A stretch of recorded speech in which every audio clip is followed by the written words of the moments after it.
jika Anda sebagai seorang pimpinan di perusahaan tidak mampu memberikan motivasi ke dalam tim Anda, kira-kira apa yang akan terjadi?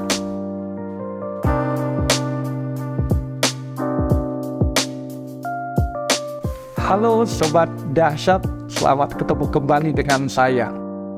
Anda tentu ingin tahu tentang 10 hal yang wajib diketahui oleh seorang pengusaha seputar mengelola SDM mereka.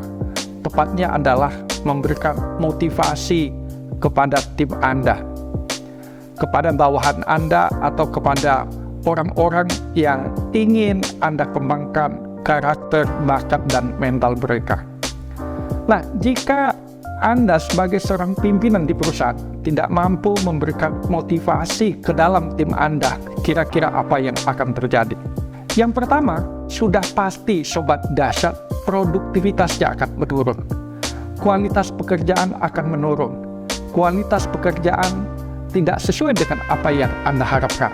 Kalau dalam jangka waktu panjang, hal ini terus terjadi karena Anda tidak memberikan motivasi kepada tim Anda, tentu ini akan membuat bisnis Anda berada di dalam kondisi yang tentu tidak baik. Dan yang kedua, jika motivasi tidak Anda berikan, karyawan tentu akan lebih sering terlambat, absensi, atau tidak disiplin tepatnya terhadap apa-apa yang sudah Anda bangun dari awal. Anda sudah membangun satu SOP, tentu ini akan sulit untuk bisa dilaksanakan dengan baik. Yang ketiga, tentu sudah pasti dari sisi pribadi karyawan Anda sendiri. Karyawan akan merasa tidak puas. Tim Anda merasa tidak puas dan tidak merasa nyaman bekerja di bisnis Anda. Tentu turnover di bisnis Anda akan menjadi jauh lebih besar. Apa itu? Waktu mereka masuk dan waktu mereka keluar menjadi jauh lebih cepat. Sedangkan Anda tahu bahwa investasi di bidang SDM pada hari ini bukanlah perkara yang sangat murah. Dan berikutnya yang keempat, karyawan akan lebih cenderung untuk meninggalkan pekerjaan mereka. Jadi motivasi itu ibarat ngecat, teman-teman, memberikan gelora kepada mereka, memberikan semacam getah di dalam diri mereka untuk melakukan satu pekerjaan dengan sebaik mungkin.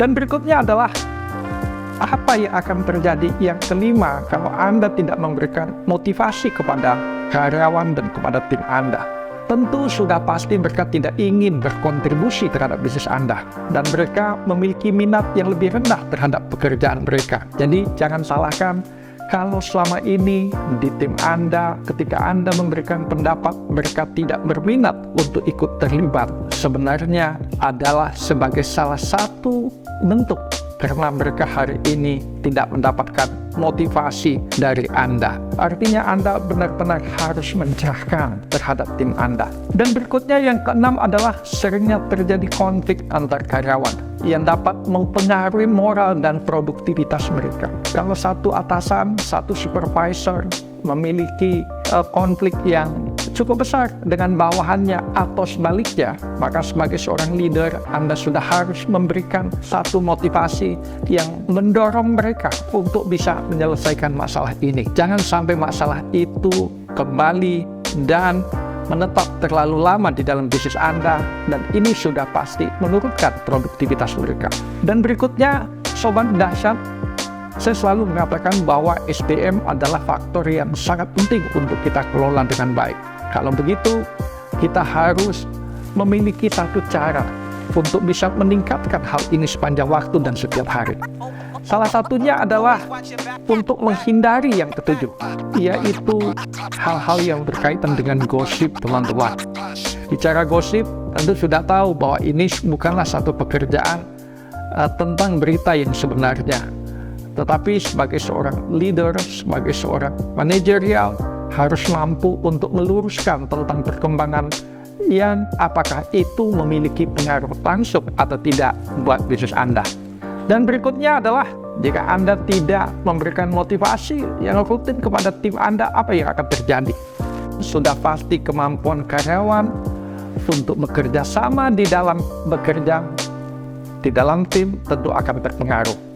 Nah, coba Anda bayangkan Anda sebagai sebuah bisnis Anda, di mana kita sama tahu bahwa biaya yang paling besar atau harga pokok produksi di dalam bisnis kita, harga pokok penjualan, kalau Anda adalah sebuah bisnis trading, salah satunya adalah investasi atau biaya adalah biaya pengelolaan SDM Anda.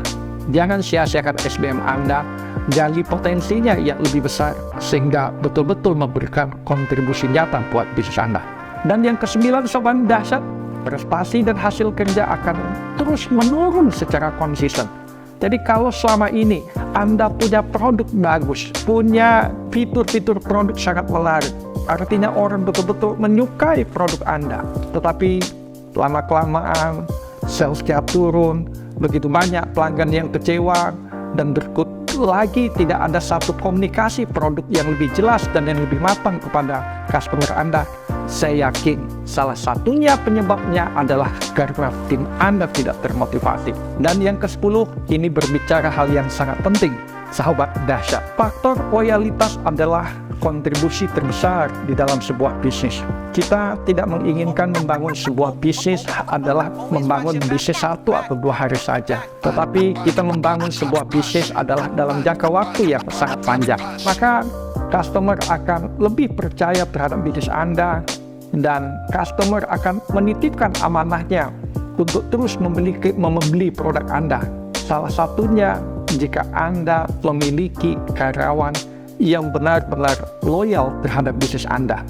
Jadi ketika Anda tidak memberikan motivasi buat mereka, maka saya yakin kepercayaan dan loyalitas mereka terhadap perusahaan makin lama akan semakin menurun. Saya pikir ada 10 tips yang sangat penting untuk bisa Anda terapkan untuk bisa membantu tim Anda. Jika Anda tidak melakukan satu perubahan yang besar yang berkaitan dengan SDM di bisnis Anda, saya khawatir bisnis Anda berada di dalam kondisi tidak sehat saja. Kalau Anda tertarik ingin belajar tentang bagaimana mengembangkan SDM di bisnis Anda boleh lihat di caption saya di bawah ini. Dan saya punya satu e-book yang bagus buat Anda untuk meningkatkan motivasi, apakah itu Anda dan tim Anda, supaya produktivitas terus meningkat. Saya rasa itu dari saya doakan bisnis Anda terus berkembang. Salam dahsyat.